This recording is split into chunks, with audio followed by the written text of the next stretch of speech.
G'day, I'm Andrew from Shingleback Off Road, and today we're going to take a look at the optional Anti Rattle Bolt and the Shim, how to use them and why you may need to use them.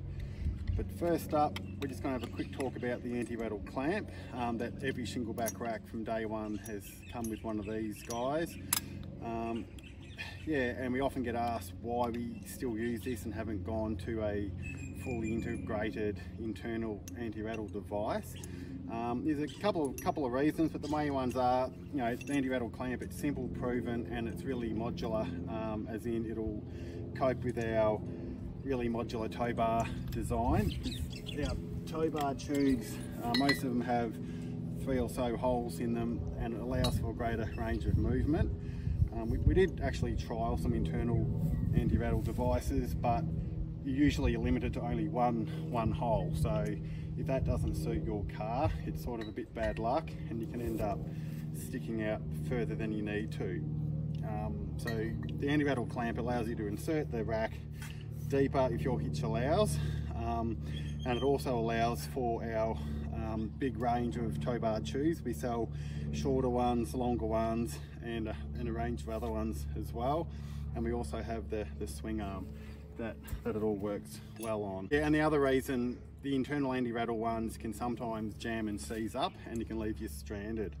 So anyway, we're stuck with the simple proven anti-rattle clamp, and this does work for the vast majority of cases, and it's all you need. However, some situations you might still have a bit of movement in your rack, and that is sometimes with the vehicles with a really shallow hitch.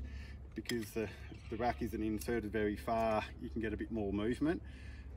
Or if you're using a swing arm that puts a bit of extra weight, it's really good to have a bit of extra anti-rattle device for the swing arm. Or if you drive on a lot of dirt roads, or if you generally aren't happy with the amount of movement in your rack.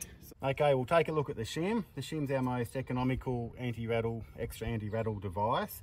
It's simply a bit of sheet metal, and it takes up the extra slack in your tow bar. However, not every car will fit the Shim, because every car's tow hitch receiver can actually vary in size by 1 millimetre or 2. It'll fit with some cars and not others. If it doesn't fit with your car, that's because your car already has a better sized hitch receiver. But if it does fit with your car, it makes a huge difference. So to use it, simply just place it in your hitch receiver, slide your rack in, and yeah, obviously fit your car's hitch pin, and do your anti-rattle clamp up as usual.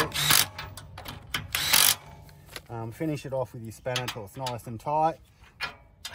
Put your R-clip in, and that will be really solid. Next up, we're going to look at the anti-rattle bolt. This guy really makes a huge difference, especially with a swing arm, or if you have a tow hitch that is particularly loose and you really want to get every bit of slop and wobble out of it. This will make it rock solid. So anyway, the anti-rattle bolt replaces your vehicle's hitch pin, so you don't need your vehicle's hitch pin anymore. Yeah, so quick maintenance with the anti-rattle bolt. Just apply a bit of anti-seize type grease on the thread now and then to assist with smooth operation. So because the Shingleback tow bar tubes are all modular, there's a few holes to choose from, and depending on your vehicle, like, always try to insert it as far as you can. However, on this particular vehicle, the end hole is the furthest one that it will go to. So you'll notice it's got magnets on it to hold it in place. So and also pick which side suits your car, as in what size is easier to get a spanner or a rattle gun, if you've got one, onto the nut.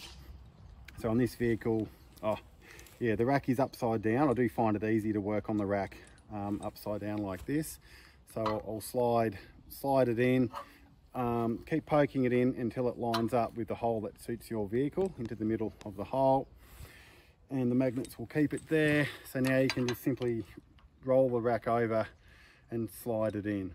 And on a side note, if you want to use the Shim as well, if the Shim fits your car, you can use the Shim as well, but definitely use the Anti Rattle Clamp as well. So use all the anti-rattle devices, and it really locks it in solid.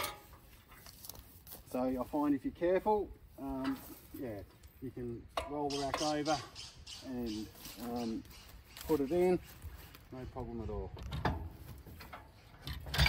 Inserted the rack. We've got the magnetic internal nut where we want it. We have the washer on the head of the bolt, and now I just insert the bolt, make sure the thread started properly. You just turn it by hand, and once it's started, if you have a rattle gun, it's a 24mm socket, just whiz it up tight. Or if you don't have a rattle gun, yeah, 24mm ring spanner, or you can use a 12-inch shifter. And because it's a high tensile M16 bolt, you can go really tight, and that'll clamp it rock solid against one side.